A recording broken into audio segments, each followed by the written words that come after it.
Deepti Laurent joins me on the set now to take a look at what the papers have been saying today. Hi, Deepti. Hi, Jeannie. We're going to start in the United States, where there has been a lot of indignation from American papers after the president, Donald Trump, defended Saudi Arabia over the death of a Saudi journalist, Jamal Khashoggi. That's right, Jamal Khashoggi, that journalist who was killed in the Saudi consulate in Istanbul last month. The Washington Post, where Khashoggi was a contributing columnist, has published a scathing editorial, Jeannie, today, accusing Donald Trump of slandering Khashoggi and betraying American values.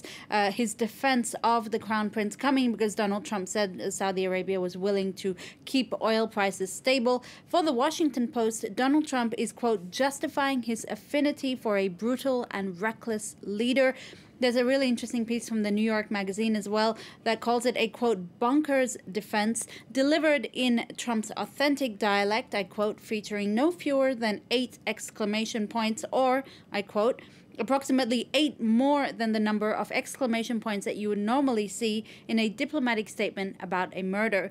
Let me also flag you this article from the New York Times columnist Thomas Friedman. It's called Donald Trump's Black Friday Sale, Oil, Guns, and Morals. The columnist here saying he's willing to sacrifice America's moral standing for a, quote, grotesque blood for money transaction. Now, of course, all of that was coming as Donald Trump issued the traditional presidential pardon ahead of Thanksgiving for a turkey. That prompted a lot of reaction, too. That's right. Let's show you this tweet. That's a really nice transition between Saudi Arabia and Thanksgiving. A journalist here saying Trump pardons turkey, comma, Crown Prince. I think that pretty much sums up the last couple of days.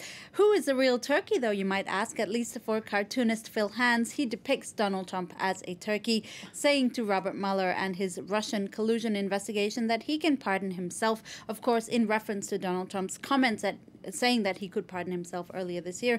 An online vote was actually held to decide which of the 2 turkeys named Peas and Carrots would be pardoned on Tuesday. The Washington Post saying Donald Trump's bizarre speech saw him use the turkeys sort of as a proxy to attack the Democrats, saying that the turkeys had a fair election, that one of them was refusing to concede defeat and calling for a recount.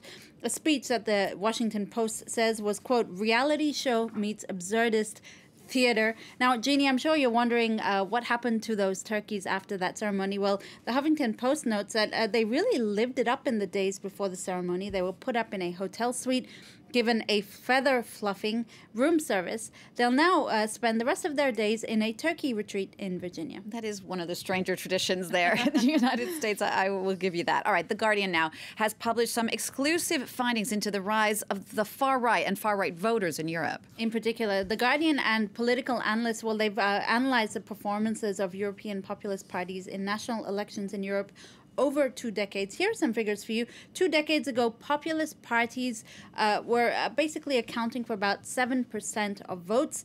Today, 1 in 4 voters elects a populist party. Really a reactionary vote, The Guardian explains, that according to one analyst has been triggered by 3 things: the austerity crisis, the refugee crisis, and also the transformation of non-populist parties into populist parties like we've seen in Poland.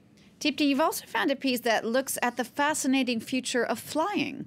That's right. Think of this, Jeannie. In 5 years' time, passport-free travel, in-flight gyms and nurseries and bars on long-haul flights, real-life baggage tracking on your phone, and more non-stop flights to Australia. These are just some of the things that could be possible within 5 years. Within a decade, you could have door-to-door airplane pods, basically these pods that pick you up from your home and take you straight to the tarmac, ready to board.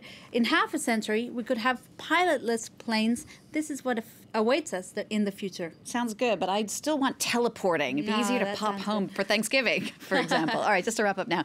Some raucous behavior has sullied the honorable sport of curling. It's not unheard of for professional and recreational curlers to have a beer during the game, but this story of rock star behavior by a Canadian curling team, one that included an Olympic medalist, has really taken the cake. At a recent tournament, they got blind drunk. They smashed their brooms into the ice. They kicked stones and trashed their locker rooms. According to the website Deadspin, they may have downed 30 to 40 bottles of beer and taken shots before the game. Anyhow, they've sobered up and apologized, but they've been banned from this particular tournament for life. Apparently, there is such a thing as being too drunk to curl. Certainly not sportsmanlike. No. Dipti, thank you for that. Dipti Galaran with that look at what the papers have been saying today. You can get a closer look at that, of course, on our website. The address is france24.com.